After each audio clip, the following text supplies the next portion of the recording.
Are we again headed for the brink on fiscal matters in Congress?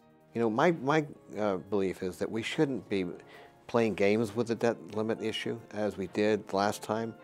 When we did, the economy was harmed by that behavior. I don't think all the revenue's on the table. I don't think we haven't really dealt with the issue of tax reform in general. The loopholes, the deductions, the derivative issue, transition fees, corporate subsidies. Tonight, these two representatives discuss their expectations for the 113th Congress on Arizona Week. Production of Arizona Week is made possible in parts by a grant from the Stonewall Foundation and by the members of Arizona Public Media. Thank you for your continued support.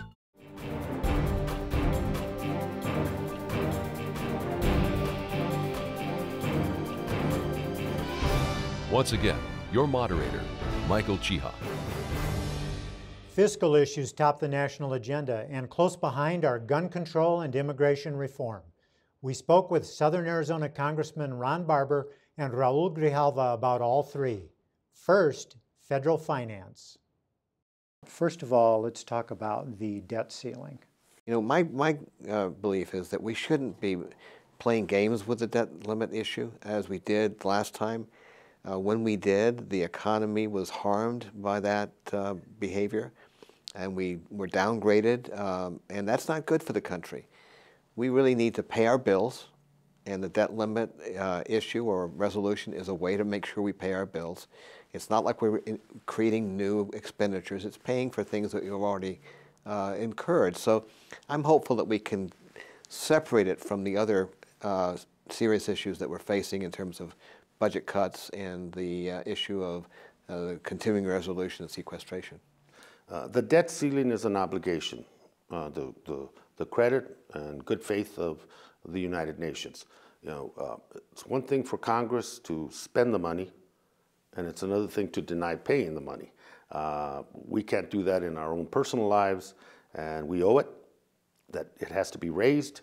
And to make that a bartering chip like we did the last time, and extracting additional cuts or cuts in programs, I think is wrong-headed, because we have two other things coming. The budget for itself and the sequestration, the automatic budget cuts that are next in line. To go back and revisit that nightmare we had, I think would be a bad fiscal mistake for Congress, because we have these other two things looming at the same time. One of those looming things, the budget cuts that you mentioned, sequestration, which was delayed 2 months in the deal made at the very end of the year. Correct. Where do you stand on that? What needs to be done there? I don't think all the revenue's on the table, honestly. I think what we did, and part of the concern many of us had with the deal, I supported it, it was the right thing to do at that time, was that the claim that, okay, we've dealt with taxes, we've dealt with revenue, let's move on to spending cuts. I don't think all the revenue's on the table. I don't think we haven't really dealt with the issue of tax reform in general. The loopholes, the deductions, the derivative issue, transition fees, corporate subsidies. There's a considerable amount of government revenue out there that needs to be brought onto the table as we talk in conjunction to what those cuts are going to look like. The whole idea behind cutting across the board is a foolish way to deal with our nation's deficit. We must deal with it. There's no question about that, and there have to be cuts as well as new revenues coming in to help close the gap between what we spend and what we take in. But I'm really hopeful that we can find the time, and we have 2 months, to make prudent cuts in every budget that needs to be cut, not across the board cuts. There are many things we can do, not only to cut programs and that are duplicative, we can also do other things to increase revenues. One of the negotiations will be over what are some call the entitlements, Medicare, Social Security. What concessions are you willing to make in regard to those? Yeah, not too many, to be honest, not too many. I think we need to look at Medicare in a structural way. What are the structural reforms to make it efficient? What are the things we can do within that Medicare budget, which is huge, to generate revenue for Medicare and begin to lower the cost? Because lowering the health costs will do a lot to help this economy, because that's one of the driving engines of our deficit. But benefits is the issue to me. Going back on benefit is something that I cannot support. Well, I don't support cuts in benefits for either of those programs, and I believe we can find other ways to continue their solvency. Let's be clear. They didn't create, particularly Social Security, did not create the budget problems we have. Those are historical, long story about how we got to this point, but now we have to deal with it. In the case of Social Security, the program is solvent through 2033.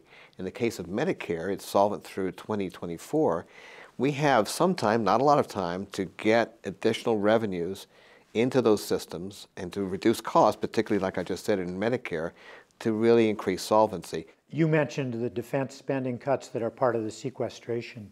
Is that an adequate level of cuts? Is it too much? Where will you stand on that? Well, right now it's, I think that it potentially, in some areas, it's too much. But, we've been fighting 2 wars on credit cards. That has added tremendously to our deficit. The priorities for me are the vets, people in uniform, not to make any incursions into the commitment that we've made to them for their service and then after, when they return to civilian life. Those have to be sacrosanct and they have to be protected. But, much of what we're looking at in terms of the military industrial industry is that we're still creating armaments, weapons that were from a bygone era. Now it's technology, mobility, other factors. And so going along with the cuts, they might end up being more, simply because we need to bring the military into this century. And I know the fight's going to be tremendous. My colleagues that have tank production facilities in their districts are going to be they're going to see that as an essential weapon. My goal is to make sure that whatever we do in the defense budget, if there are cuts, and there probably will be, do not decrease our national security, and bringing it home right here to southern Arizona, that it doesn't impact adversely on Fort Huachuca, the major economic driver for Cochise County, and Davis-Monthan, which is one of the major economic drivers here in Pima County. These are important missions to the community and to national security, and I'm going to work really hard in Congress to make sure that they are not impacted by cuts. Every member of Congress with significant military installations in his or her district would make the same argument you made, I would venture to say. How does yours rise above others? Well, I think we have a very compelling argument for why both of these installations are important not only to the community but to the national security effort. Let's look, for example, at Fort Huachuca. Fort Huachuca is the center of human intelligence work in the Army. And that we know that human intelligence is really going to inform how we fight battles from here on out. Since we're typically fighting stateless groups such as Al-Qaeda, human intelligence is critical to our success. And we have a Human Intelligence Center, an overall intelligence center at Fort Huachuca that serves the nation like no other. When we bring it back to Davis-Monthan, we have the 12th Air Force Station here. And they not only provide security for this part of the country, but they help us with the drug interdiction in South American countries and have done a very successful job. The 2012 election gave new momentum to the idea of immigration reform. Here's what the congressman had to say about it. What form do you see President Obama's immigration reform proposal coming to Congress in? I'm not sure it's going to be a legislative package. This is my bill, although he said that. I see a set of must-be's in the legislation, and I'm glad he repeated it the other day, because what you hear right now, we shouldn't deal with immigration until we deal with our fiscal showdown in Cliff. We shouldn't deal with immigration until we deal with the gun control crisis. We shouldn't deal. there's going to be plenty of excuses to put it on the back burner. We went through 4 years of back burner on the question of immigration reform. And I think the president got the message during the election that this priority, not only for the Latino community, but for the immigrant community in general. And if we don't deal with this, let's for a second, all these aspiring Americans and immigrants that are here, 11 million, which is the target. If we don't deal with it, we continue to aggravate, which I think can be is and will become one of the most socially divisive issues in our nation. So there's another reason here for the full integration of these folk into our America, into our values, our principles, our ideals. That, to me, would do more domestically than any one thing we can do. I see it as a priority. He repeated it in his speech. The tenets I think you'll see is family unification, path to legalization / citizenship, and codifying the DREAM Act. I really believe that we need to pass the DREAM Act. It was passed in the House before, didn't go anywhere in the Senate. But when we have these young people who have basically lived here all their lives, came here through no fault of their own, want to go into the military, want to go to college, we ought to give them that opportunity. When I speak to ranchers and other business people along the border, they say they would like to have, and I believe we should have, a guest worker program where people can come here legally and safely and return home. I also believe we need to deal with visas at the high end of the field of technology. H-1B visas are scooped up almost as soon as they're available. We need to keep these young people that we educate here in this country rather than going back to our home country. Those are a lot of things. And then we have the 12+ million people who live here in the shadows. We don't know who they are. We don't know really anything about them. We have to bring them out of the shadows in a reasonable way. Not that they should go in front of the line. They need to go to the back of the line in order to be able to gain legal status in our country. One of the contentious points from the opposition on this, mostly Republicans, but some Democrats, is that the border needs to be secured first. And we saw a report just this week that says the border is more secure than it's been in a long time, but at the same time, there's not a clear definition of what a secure border is. What is a secure border to you? I've been asking that question of the proponents. I'd say, what's the trigger? What's the trigger in which you reach a level of satisfaction that the border's secure? I don't think there is a finite thing you can say, a panacea point that says the border's secure.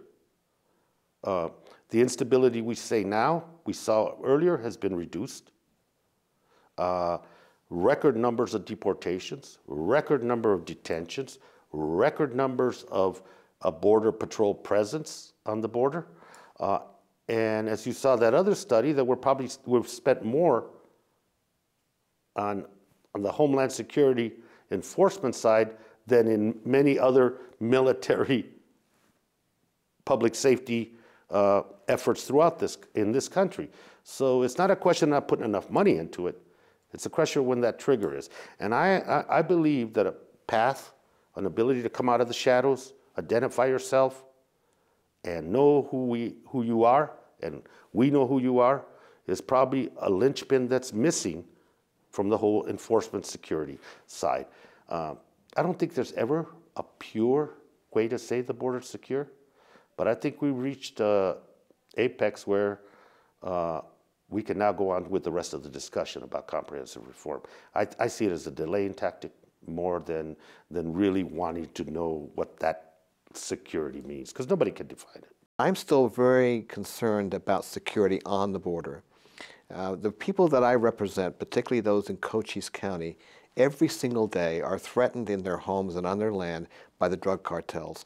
So that's why, as a member of the Homeland Security Committee, I'm going to continue to press for improvements in the way we deploy our resources, as well as more resources to once and for all secure our border and reduce what Arizona, this district, has become the major funnel for illegal drugs coming into our country.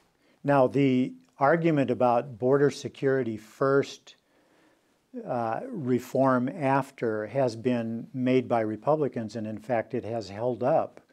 any efforts at comprehensive reform over the last several years.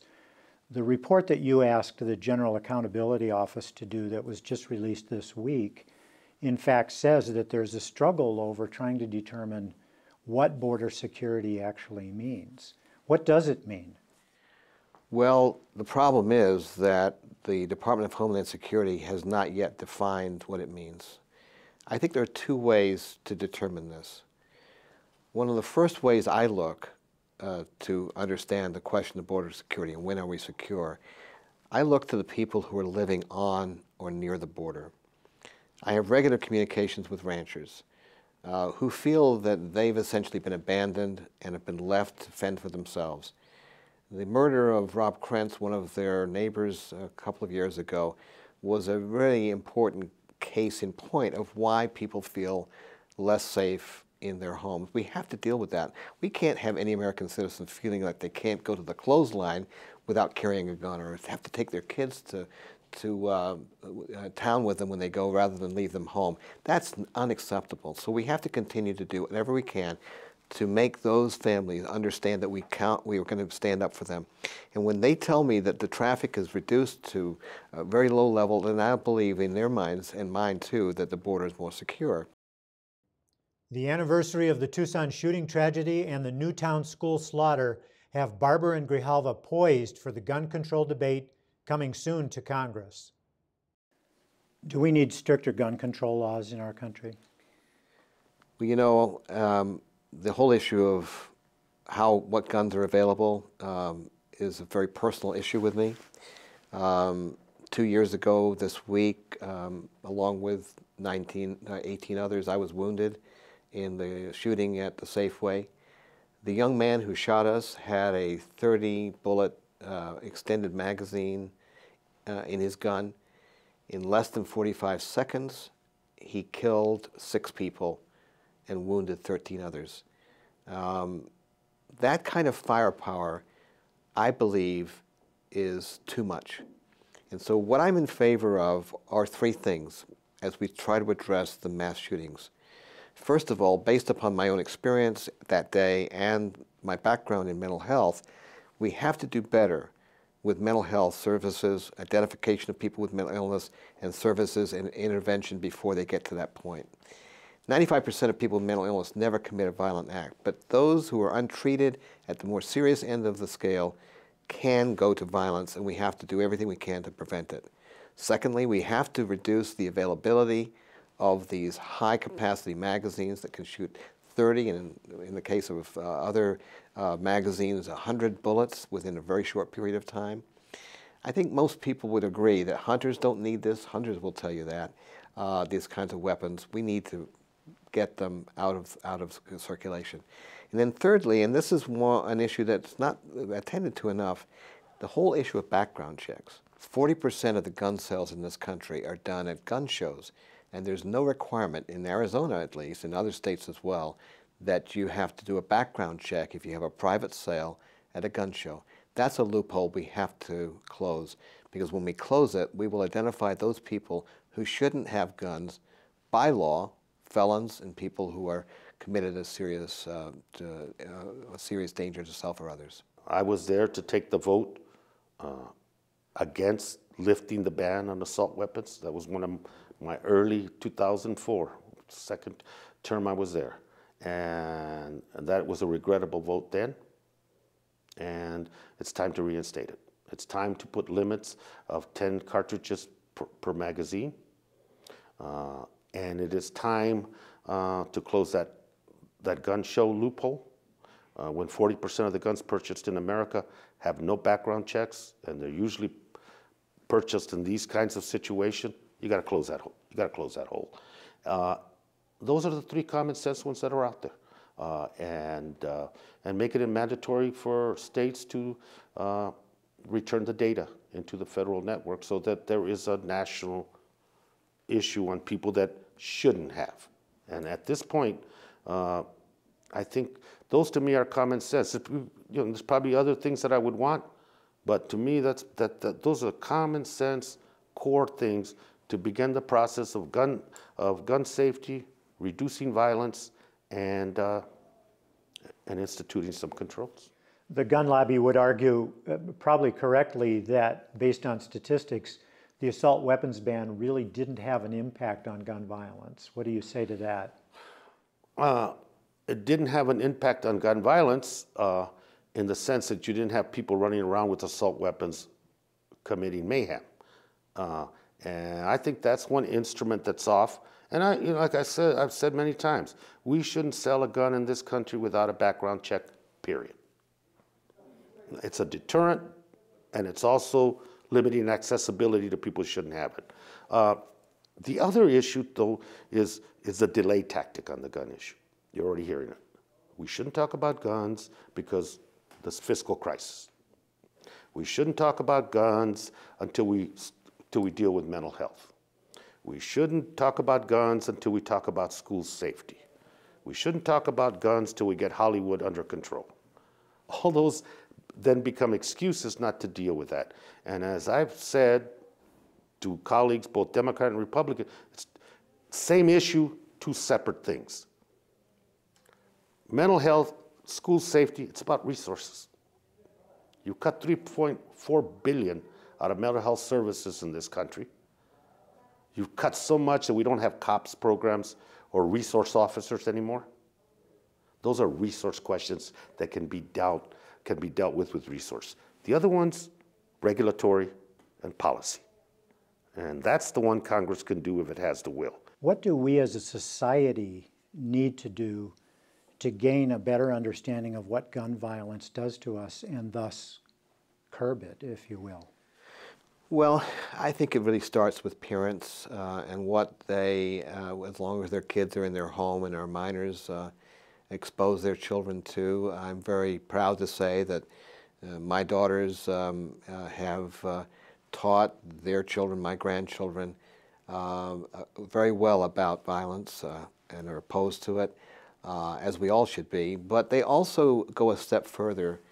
They monitor very carefully what they see in the movies, what they see on television, video games that they might be involved in. I think every parent needs to take a hard look at what's being portrayed in films, on television, and in video games to determine whether or not a young person, child, a minor, should be exposed to this. It's really a parental issue in the end to teach the values that we want those children to have, but not to contradict ourselves by exposing them to these kinds of violent shows. And finally, we asked Congressman Barber to reflect on the second anniversary of the Tucson shooting. Would you share with us your thoughts and your reflections this week, the second anniversary of the Tucson shooting? Well, Tuesday was a very somber day for virtually all of us who, I think all of us who were involved that day. You know, people were shot, others died. Family members of those that we lost, I think, were having a lot of emotional response and remember what happened. I certainly remembered. I remember it often, but on that day, the second anniversary, I remember very clearly seeing Congressman Gifford shot, seeing my colleague Gabe die, having him die on one side and John Raul on the other. Those memories will never leave, and I try as best I can to manage what that brings up for me. But when the shootings in Connecticut took place, it moved this whole experience that I've had, this tragedy that we've all been through, to another level. When I thought about those children in that classroom with their teachers trying to protect them, being slaughtered by a shooter with high-capacity weapons, I thought we have to do something about this. And that's what I was reflecting on this past Tuesday. The grief and loss that we experienced 2 years ago is still with us, but it's very fresh for the people in Connecticut, those families in Newtown. And all I can say is my heart's broken for what they're going through. I know it on a different level myself. And I just say this one other thing about what happened there. I think it's a real tipping point in our country, what happened in Connecticut. For me personally, 3 days after the shooting, I was reading the paper, and there was a photograph of, the first photograph of one of the children who was killed. Her name was Emily. And I looked at that photograph, looking back at me from the page, young, beautiful child with a lock of blonde hair across her forehead. And you know what? I saw my two granddaughters in that child's face, my Ailsa and my Tilly. And I know that there are many other families across the country who have probably had that same experience. I never want that kind of issue or tragedy to come to any school again or anywhere again. And that's why I think we have to take action. We cannot just talk about condolences, although I send them. We can't just talk about having a conversation, although we've had them. We have to take some action now. And that's what I'm prepared to do as a member of Congress, as a survivor, as a grandparent, and someone who has mental health background. I think I can bring something to the table that might make a difference going forward. Gabrielle Gifford said in an interview this week that often she's sad about what happened and sometimes even angry about it. What emotions do you experience? Do you experience sadness, anger? Sadness for sure, but I've never been able to identify any of my feelings as anger. I'm angry in a sense that we lost 6 beautiful people, that 13 others were wounded, myself included, and certainly Congresswoman Giffords, who has been an inspiration to the country. But, you know, when I think about what happened that day and who was the perpetrator, given my background in mental health, I understand that we failed Jared Loughner. We as a society, we as a community, because there were plenty of signs that he was a disturbed young man. And yet nothing was done to either diagnose or treat his illness, and he ended up doing what he did. So I have a hard time being angry at him as a person because I know what he was dealing with, untreated mental illness of the most severe kind. I'm absolutely horrified that we lost so many beautiful people and wounded others, and he is where he needs to be now. It's a sad commentary, however, that the only way that he ended up getting treatment for his severe mental illness is by committing this awful act and being incarcerated in a hospital, prison hospital, where he's going to get treatment. We should never let that happen again. Barber and Grijalva had more to say. See their full interviews at azweek.com. We sought interviews with several Republican members of Congress from Arizona this week, but couldn't match schedules. We'll bring you their views on future programs. Next Friday, Governor Jan Brewer discusses her agenda for the year, and we'll have legislative reaction to it. For Arizona Week, I'm Michael Chihak. Production of Arizona Week is made possible in parts by a grant from the Stonewall Foundation and by the members of Arizona Public Media. Thank you for your continued support.